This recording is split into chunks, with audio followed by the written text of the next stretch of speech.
ओला dock YouTube channel को subscribe करें और बेल आइकॉन को दबाना मत भूलें। अस्सलाम वालेकुम, मेरा नाम अम्मार अनवर है। मैं minimally invasive brain and spine surgeon हूँ। मिनिमली इन्वेसिव का मतलब ये कि मैं जो भी ऑपरेशन करता हूँ उसके बाद मरीज़ को 1 या 2 टाँकों की ज़रूरत होती है और मेरी पूरी कोशिश होती है कि मरीज़ उसी दिन शाम को अपने घर में हो। आज हम जिस चीज़ पे बात करेंगे वो एपिलेप्सी की ट्रीटमेंट है, surgical treatment of epilepsy. Pakistan के टॉप डॉक्टर्स के साथ अपॉइंटमेंट बुक करें, वो भी पेशेंट फीडबैक देखते हुए। लाखों लोगों की तरह पाकिस्तान के सबसे बड़े डॉक्टर नेटवर्क का फायदा उठाएं और आज ही ओला डॉक ऐप डाउनलोड करें। ओला डॉक, डॉक्टर का अपॉइंटमेंट आसानी से।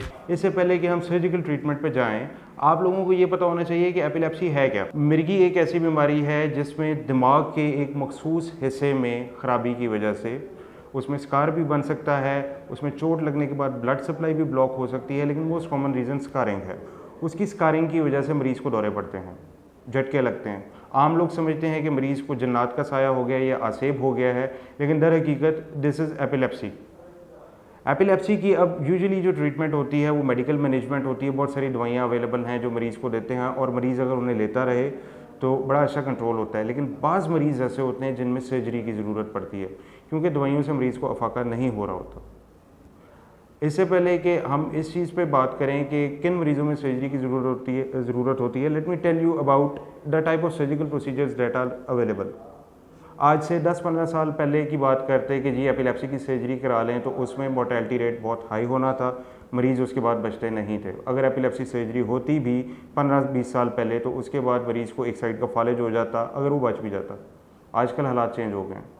अब जो सर्जरी मैं कर रहा हूँ, what I am doing epilepsy surgery. Epilepsy surgery के दौरान मरीज़ की कंटिन्यूस मॉनिटरिंग होती है। ओपन सर्जरी अगर करनी पड़ जाए तो उसमें मरीज़ की कंटिन्यूस मॉनिटरिंग होती है। हम एक एक चीज़ देख रहे होते हैं, कंप्यूटर पे हमें नज़र आ रहा होता है, नेविगेशन पे नज़र आ रहा होता है, गैजेट्स इतने सारे अवेलेबल हैं, हम सारे यूटिलाइज़ करते हैं। लाहौर शहर में अवेलेबल हैं ये सारी चीज़ें, और ये यूज़ करते हुए हम इस चीज़ को इंश्योर करते हैं कि जब एपिलेप्सी सर्जरी में आपके दिमाग का एक मखसूस एरिया हम उसकी ऑपरेट करें तो आपको कोई नया डेफिसिट डेवलप ना हो। इसमें मरीज़ को होश में ना आना और दूर की बात है, हमारा मरीज़ तो उसी शाम डिस्चार्ज होता है क्योंकि यूजुअली जो मोस्ट ऑफ द टाइम्स ये सर्जरी कर रहे होते हैं मरीज़ जाग रहा होता है। अब एक क्रेनियोटमी के थ्रू करते हैं। दूसरी टाइप ऑफ सर्जरी जो इसमें हम करते हैं, जिसमें मैं स्पेशलाइज़ करता हूँ, वो है डीप ब्रेन स्टिमुलेशन। दिमाग के अंदर एक पेसमेकर लगा दिया जाता है, 2 इलेक्ट्रोड्स डालते हैं, बारीक बाल से भी ज़्यादा बारीक होते हैं, इस पर तफसील से मैं बाद में बात करूँगा, लेकिन वो दिमाग के अंदर डाले जाते हैं और उनको एक पेसमेकर के साथ कनेक्ट कर दिया जाता है, जिससे मरीज़ सीजर फ्री रहता है, बिल्कुल ही is back to normal life. तीसरी टाइप ऑफ सर्जिकल ट्रीटमेंट जो आप लोगों के लिए अवेलेबल है और ये उन लोगों में की जाती है जिनमें सर्जरी किसी वजह से नहीं की जा सकती या डीबीएस के लिए वो कैंडिडेट नहीं होते, उन मरीज़ों में हम वेगल नर्व स्टिमुलेशन करते हैं। मामूली सा सर्जिकल प्रोसीजर है, दोपहर को मरीज़ का ऑपरेट होता है, शाम को घर होता है और उसके बाद पेशेंट सीजर फ्री रहता है। अब let's talk in brief about कि ये तीनों सर्जिकल प्रोसीजर मैं किस तरह करता हूँ। पहली टाइप ऑफ सर्जिकल प्रोसीजर जिसको रिसेक्शन सर्जरी भी बोलते हैं, उसमें 2-3 type of surgical procedures available हैं और वो पेशेंट टू पेशेंट वेरी करते हैं, लेकिन उनसे पहले मरीज़ के कुछ टेस्ट कराने होते हैं, कुछ स्पेशल एमआरआई के सीक्वेंसेस कराने होते हैं जिन पे हम लोकलाइज करते हैं कि अच्छा ये जगह है जहाँ पे ख़राबी की वजह से मरीज़ को एपिलेप्सी हो रही है। जब जगह एक दफ़ा हम लोकलाइज कर लेते हैं तो आपकी तमाम चीज़ों को हम अपने कंप्यूटर में डाल के उसकी प्लानिंग करते हैं, देखते हैं कि हमने ये चीज़ निकालनी है। ये आम एमआरआई पे नज़र नहीं आता, इसके लिए स्पेशलाइज्ड सीक्वेंसेस होते हैं जो प्री डिफाइंड होते हैं, आपको लिख के दिए जाते हैं कि आपने ये सीक्वेंसेस कराने हैं और आपको बताया जाता है कि आप इन जगहों से करा सकते हैं क्योंकि हर जगह पे ये सीक्वेंसेस अवेलेबल नहीं हैं। जब आप वो एमआरआई करा के आते हैं तो हम उस पर बैठ के पूरी एक टीम डिसाइड करती है कि अच्छा ये इसमें हमने इसको ऐसे काम करना है। जब ये डिसीजन हो जाता है तो उसके बाद मरीज़ की जो होती है, एक हम कंप्लीट स्टडी कराते हैं जिसमें मरीज़ की इलेक्ट्रोएंसेफेलोग्राफिक मॉनिटरिंग होती है। 24 घंटे के लिए मरीज़ को मॉनिटर करते हैं, ये बड़ी सर्जरी के लिए।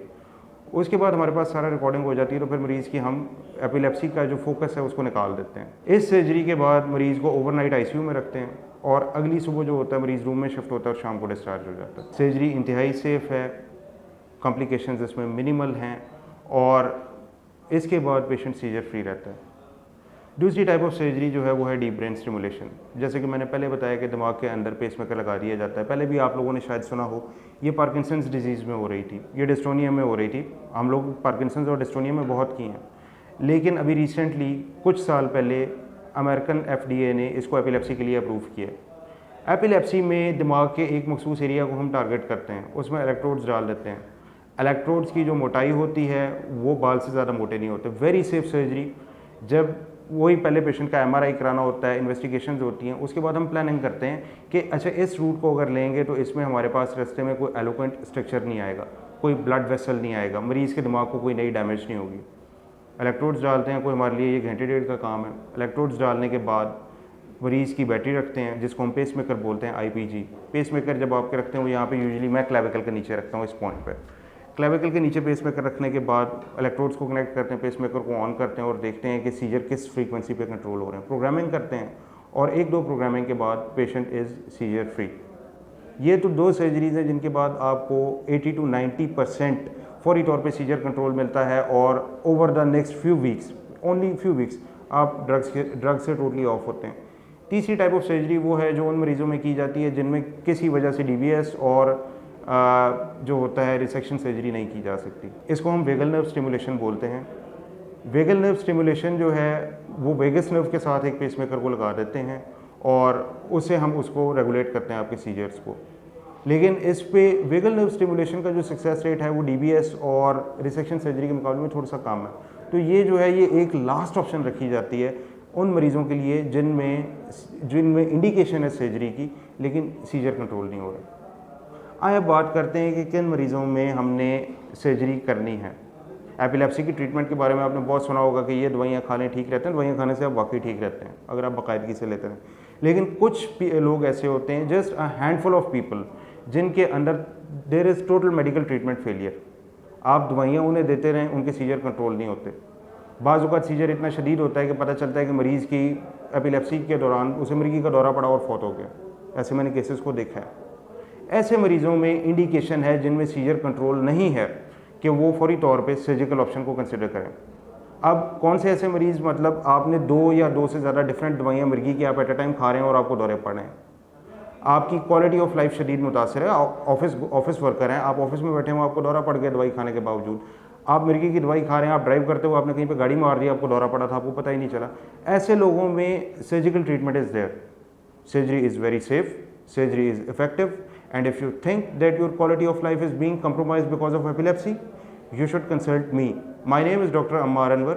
I am minimally invasive brain and spine surgeon specializing in treatment of epilepsy using latest state of the art gadgets. जो चीज़ें अमेरिका, यूरोप, जापान और बाकी दुनिया में हो रही हैं एपिलेप्सी के लिए, वो आपको लाहौर में मेरे पास मिलेंगी। अगर आप मेरे से कंसल्ट करना चाहते हैं तो ओला डॉग के थ्रू अपनी अपॉइंटमेंट बुक कीजिए।